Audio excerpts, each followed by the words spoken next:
BRAC bank PLC বাংলাদেশের banking সেক্টরের অন্যতম লিস্টেড এই প্রাইভেট কমার্শিয়াল ব্যাংকটি ২০২৬ সালের জানুয়ারি থেকে জুন পর্যন্ত এই ৬ মাসে মোট ১৪২৩ কোটি টাকা মুনাফা করেছে।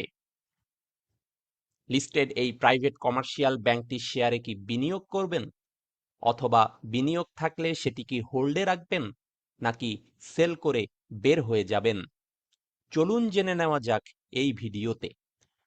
তো প্রথমে এই ব্র্যাক ব্যাংক পিএলসির যেই earning disclosure for the first half of 2026, অর্থাৎ ১লা জানুয়ারি থেকে ৩০শে জুন ২০২৬ পর্যন্ত, তো এই ৬ মাসে আমরা দেখতে পাচ্ছি যে এই ব্র্যাক ব্যাংকের ইপিএস সেটা ৩০শে জুন ২০২৬ ছিল ৫ টাকা ৭ পয়সা, যেটা তার ঠিক এক বছর আগে অর্থাৎ ৩০শে জুন ২০২৫, অর্থাৎ ২০২৫-এর প্রথম ৬ মাসে তাদের এই ইপিএসটা ছিল কিন্তু ৩ টাকা ৯ পয়সা। অর্থাৎ আমরা দেখতে পাচ্ছি তাদের ইপিএস যদি ইয়ার অন ইয়ার কম্পেয়ার করি, ষান্মাসিক ইপিএস জানুয়ারি টু জুন, তাহলে এটা অলমোস্ট 2% এটা কিন্তু বেড়েছে। তাদের যেই ইপিএসটা সেটা আমরা দেখতে পাচ্ছি প্রায় ২ টাকা বেড়েছে।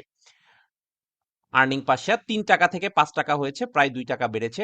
আর ন্যাপ পার শেয়ার যেটা ৩০শে জুন ২০২৬ ছিল ৪৯ টাকা ৩৮ পয়সা, সেটা ৩০শে জুন ২০২৫ ৪২ টাকা ৬০ পয়সা। অর্থাৎ এইটাও কিন্তু এই ইয়ার অন ইয়ার ব্যবধানে প্রায় ৭ টাকা বেড়েছে। সো এবং সিআরএআর যেটা আছে সেটা আমরা দেখতে পাচ্ছি জুন ২০২৬ যেটা প্রায় ২০%, সেটা জুন ২০২৫ ছিল ১৮.৮১%, অর্থাৎ ১%-এরও বেশি কিন্তু বেড়েছে তাদের এই সিআরএআর। পাশাপাশি আমরা যদি তাদের ইন্টারেস্ট ইনকামটা দেখি, তো এখানে আমরা দেখতে পাচ্ছি যে ২০২৬-এর প্রথম ৬ মাসে ব্র্যাক ব্যাংকের নেট ইন্টারেস্ট ইনকাম ছিল ১,০৫৭ কোটি টাকা, যেটা তার ঠিক এক বছর আগে অর্থাৎ জানুয়ারি টু জুন ২০২৫ পিরিয়ডে ছিল ৮১৭ কোটি টাকা। অর্থাৎ এই এক বছরের ব্যবধানে কিন্তু ২৪০ কোটি টাকা বেড়েছে তাদের নেট ইন্টারেস্ট ইনকাম, যেটা সুদ থেকে তাদের আয় হয়।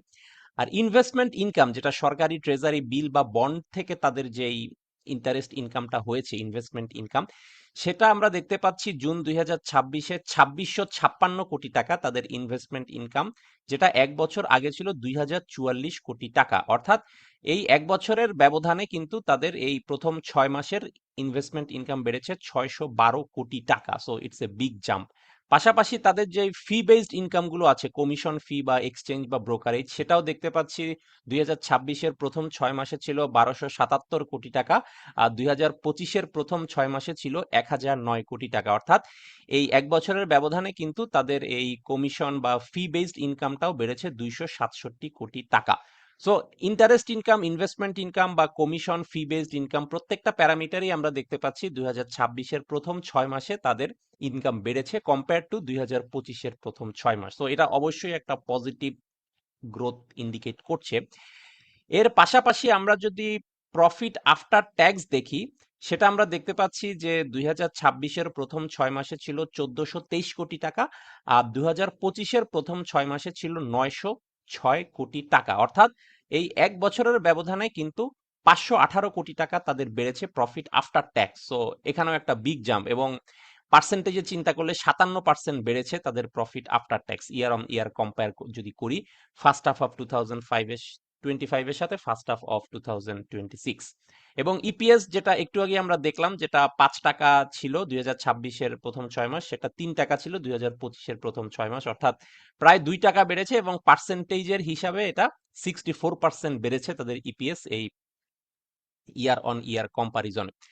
তো এই ছিল সংক্ষেপে ব্র্যাক ব্যাংক পিএলসির প্রথম ৬ মাস, ২০২৬-এর জানুয়ারি থেকে জুন, তাদের প্রথম ৬ মাসের আর্নিং ডিসক্লোজার কম্পেয়ার টু ২০২৫-এর জানুয়ারি টু জুন, ওই ৬ মাসের আর্নিং ডিসক্লোজারের যে ইয়ার অন ইয়ার কম্পারিজন। তো এখানে তাদের ইপিএস বা ন্যাপ পার share, investment income, interest income, profit after tax, সকল প্যারামিটারই আমরা কিন্তু একটা পজিটিভ আপট্রেন্ড দেখতে পাচ্ছি।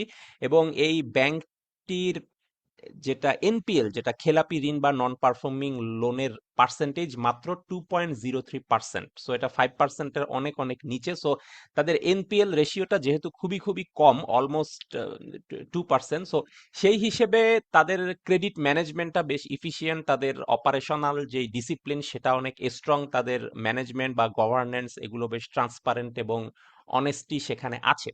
তো আছে বলেই কিন্তু কনসিস্টেন্টলি তাদের আর্নিং গ্রোথ বা তাদের ইনভেস্টমেন্ট ইনকাম, ইন্টারেস্ট ইনকাম এগুলো বাড়ছে এবং ডিপোজিটরদের আস্থাও তারা ধরে রাখতে পেরেছে।